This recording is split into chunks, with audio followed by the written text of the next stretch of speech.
কোনো নবী সময় সব লোক একসাথে একতাবদ্ধ হবে হচ্ছে দিনের পথে আসে। ইউনুস নবী সময় হয়েছে আমাদের মানে জাস্ট ইউনুস নবী নামটার সাথে মিলছে না ইউনুস, এটা আমাদের প্রকৃতি দিচ্ছে পড়া মানে করার একটা টেকনিক, মানে একটা মেসেজ করবে। যেমন ধরেন যে মা জীবনের সবচেয়ে দরকার, কিছু জিনিস না রাতে দেরি করে ঘুমাবো না, অন্যদের সমালোচনা করবো না, খারাপ কিছু দেখবো না, খারাপ কিছু বলবো না, খারাপ কিছু শুনবো না, অন্যদের ক্ষতি করবো না, না দিয়ে রাতে আমি আগের দিন আগামীকাল কি করবো সেটা আগের দিন রুটিন করবো।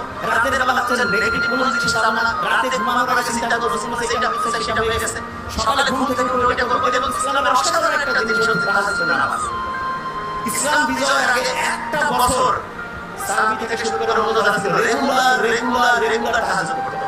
আপনি জীবনে অসাধারণ হইতে চান একেবারে নাম্বার 1, একটা বছর আপনি যদি রেগুলার তাহাজ্জুদ করেন আর ওই সময় যদি আল্লাহর সাথে ওই জিনিসটা নিয়ে কানেকশন করেন, যেই বিষয় হইতে চান নাম্বার 1 হয়ে যাবে ইনশাআল্লাহ।